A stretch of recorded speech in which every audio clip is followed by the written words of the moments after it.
Book summaries that present to you the hidden habits of genius beyond talent. Intelligence and Determination reveal the secrets of greatness by writer Crick Wright. Michelangelo, Shakespeare, Toni Morrison, Mary Shelley. When we hear these names, perhaps one word genius comes to mind, but what do we mean when we describe someone as genius? What distinguishes geniuses from other people? What are their distinctive habits and traits? Looking closely at the lives of people as diverse as Leonardo da Vinci and Albert Einstein? Genius can be summed up in a few basic components. While this may not make us all geniuses, following their advice might get us a little closer. Chapter 1. Look at the world through the eyes of a child. Did you know that Mary Shelley was only 19 years old when she finished writing her iconic novel, Frankenstein? In fact, she began working on Frankenstein when she was only 18 years old, after making a bet with her future husband, the poet Percy Shelley, and his friend Lord Byrne, about who can create the scariest story. She was obsessed with the idea of the book, and thus her literary classic was born.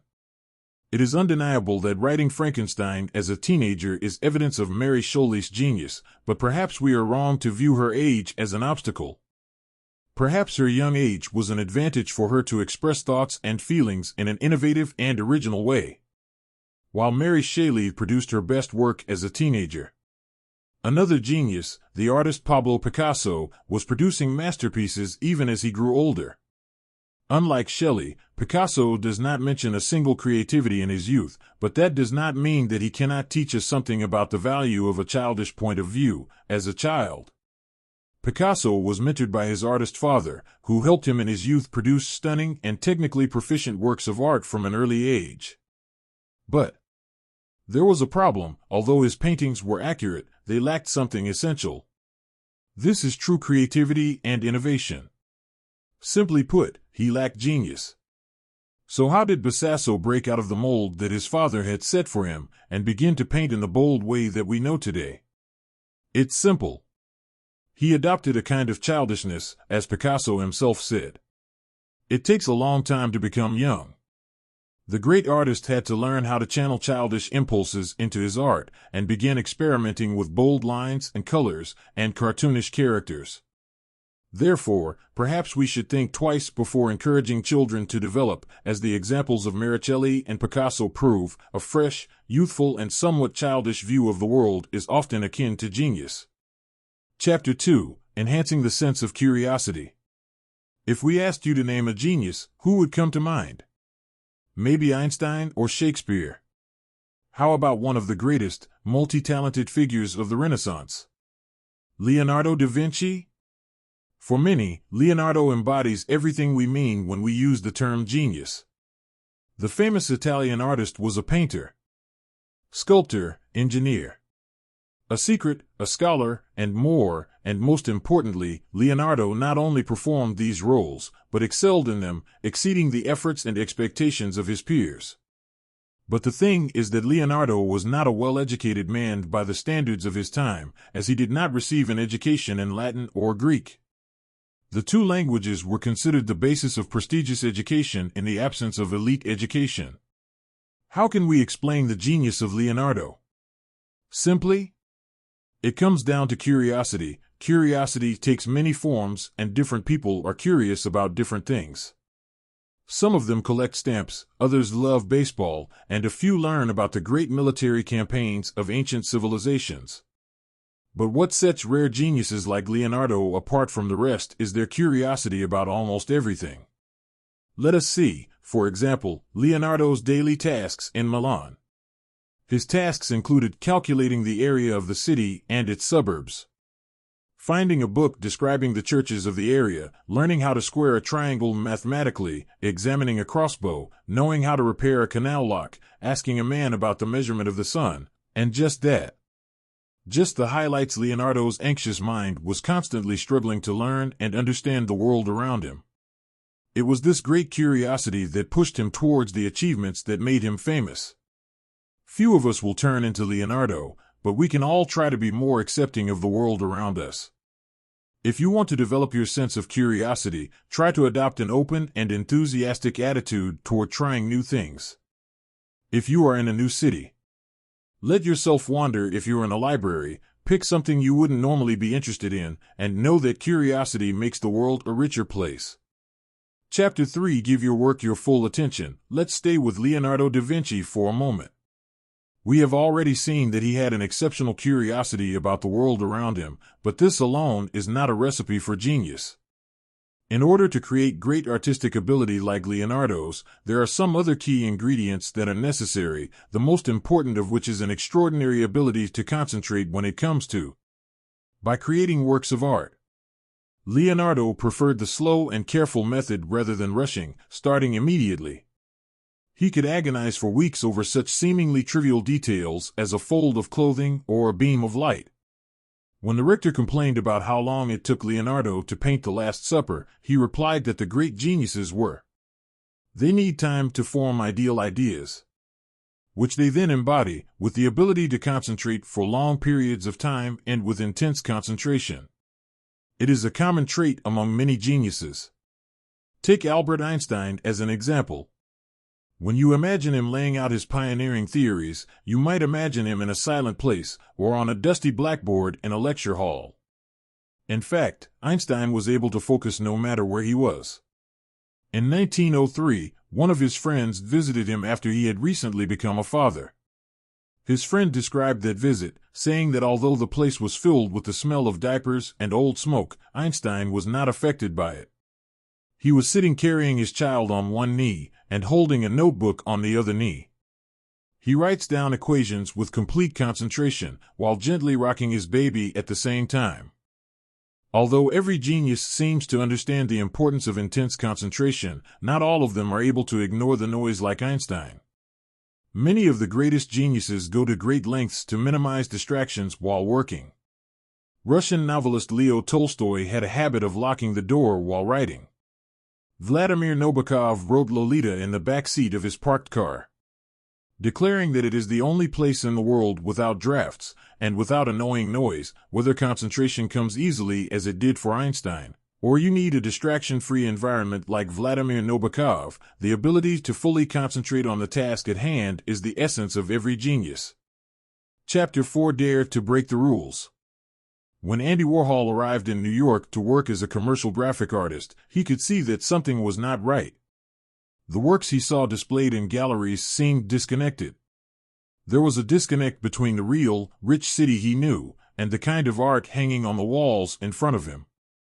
A talented artist would only see the contradiction between the world of art and the real world. Then you will follow the rule that says, if this is what sells and gets applause, then this is what I should draw too. But Warhol, like most geniuses, was not a fan of traditional methods and strict rules. Quite the contrary. Instead of ignoring the features of modern New York, he decided to make the city's consumer culture the subject of his works.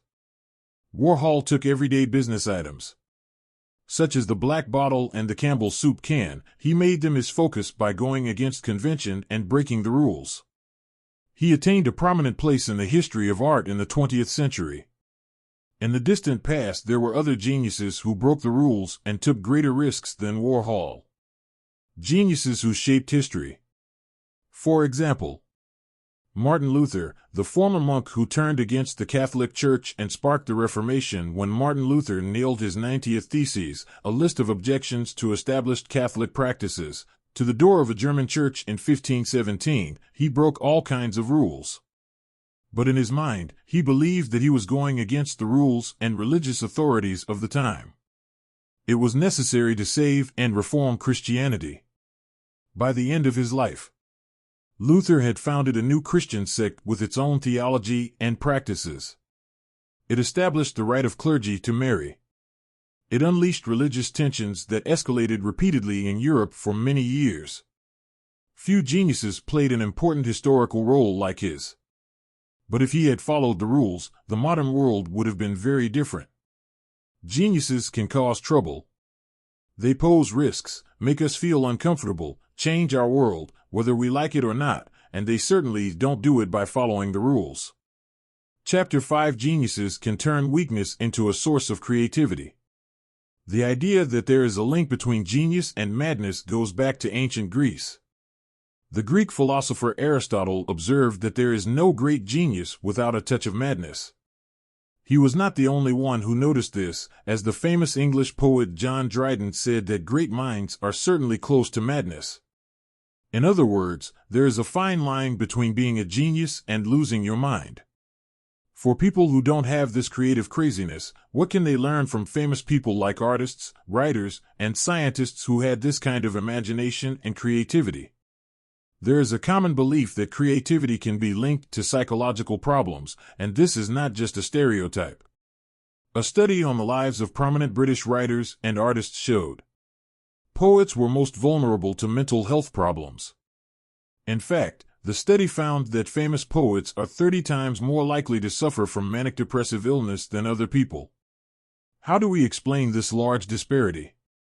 Geniuses seem to find a way to turn what could be a weakness into a strength. Using it as a source of creative inspiration, Japanese artist Yayoi Kusama is an example of this. Now in her 90s, Kusama resides in a psychiatric hospital in Tokyo. She spends her days working in her studio across the street. She describes her work as psychological, physical art, in other words, art that results from her psychological difficulties rather than allowing her psychological problems to hold her back. Kusama uses these problems as fuel for her art, transforming her hallucinations into works of art. As you say, I was trying to cure my illness.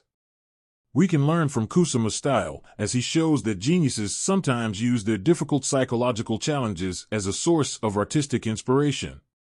Instead of seeing these disturbances as an obstacle to their creativity, geniuses turn them into an advantage and view their problems as an opportunity for artistic expression and creativity. Chapter 6. Make time to relax. When do you get the best ideas? Does this happen when you are at your desk? Or when you respond to emails? Probably not.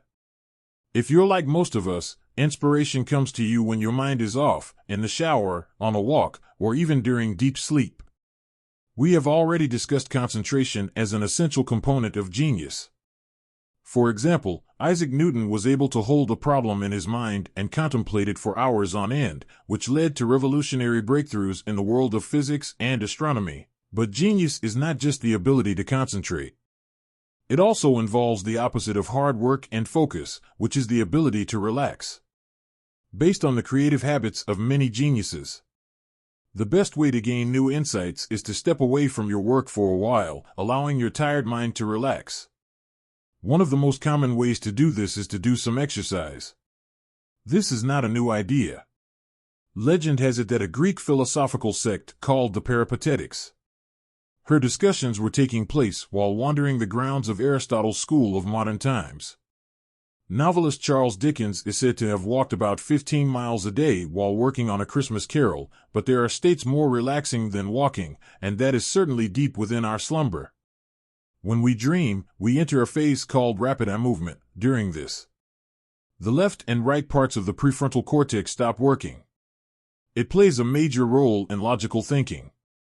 At the same time, the parts of our brain associated with memory, emotion, and images go into overdrive, and the result is the strange phenomenon we call dreaming. This is a state in which geniuses such as the artist Salvador Dali and the musician Paul McCartney witnessed some of their most important creative moments. And the most influential.